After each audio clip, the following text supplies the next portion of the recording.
a Fox News alert. Air Force One has just arrived at Joint Base Andrews. President Trump is traveling back from his rally in Kentucky. Joining us now with more, Counselor to the President, Kellyanne Conway.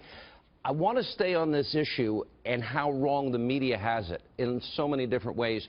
We've been reporting everything with John Solomon and Sarah Carter for 2 weeks. You heard my opening monologue. What is your reaction to it? I thought today showed the best contrast of all, Sean. You have an 8-month-long investigation on Russia with nothing to show for it, and Donald Trump in office for just 2 months with so much to show for it.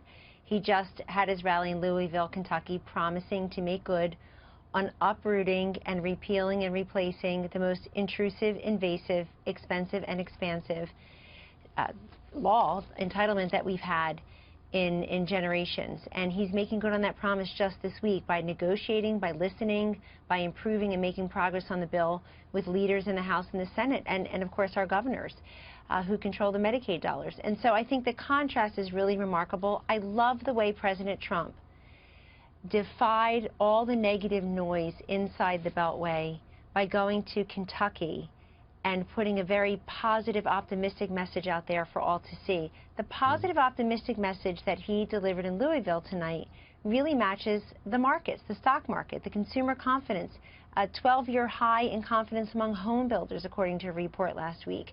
And so he matches a lot of the mood of this country that's not being reflected, that's not being covered, because it's negative, negative, negative. But look, I mean, the unmasking of an American citizen through these intelligence leaks should concern everyone. I think we learned about that today. And, you know, again, I would just repeat, we've had 8 months, and I'm not sure that we've advanced the ball at all. I know he had a really good meeting, and he was able to win over through some of the changes he negotiated with the Republican Study Committee. I spoke earlier tonight to some of the members of the Freedom Caucus. They're not there yet. They would have enough votes to stop it in the House. Senator Paul, a few other senators on their side, they want more changes.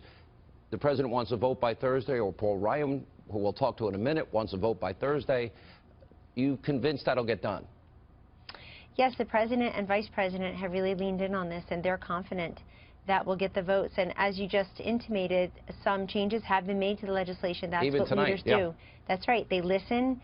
They negotiate, they find out what's in the best interest of everyone and what's possible.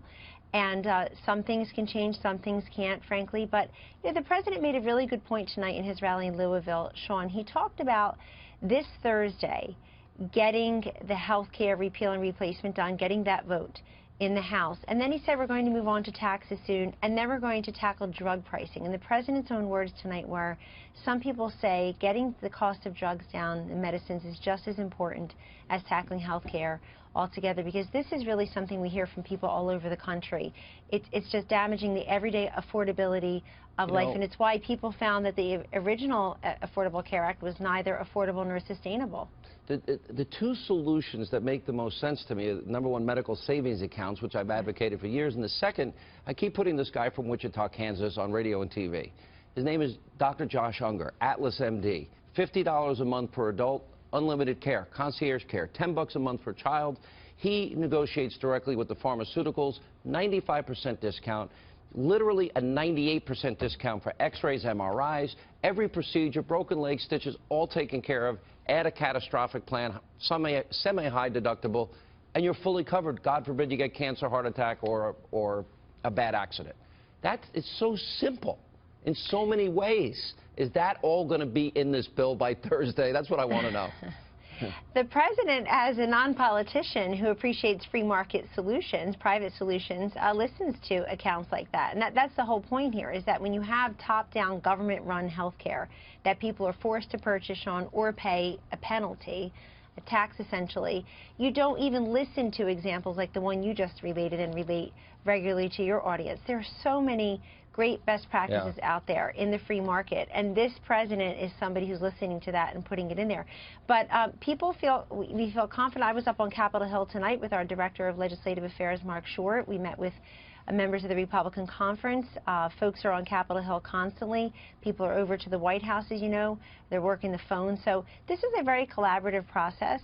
And it's one that I think you really see the leadership of the president and the vice president, where they did not delegate or abdicate the details to anyone else. They've been fully involved.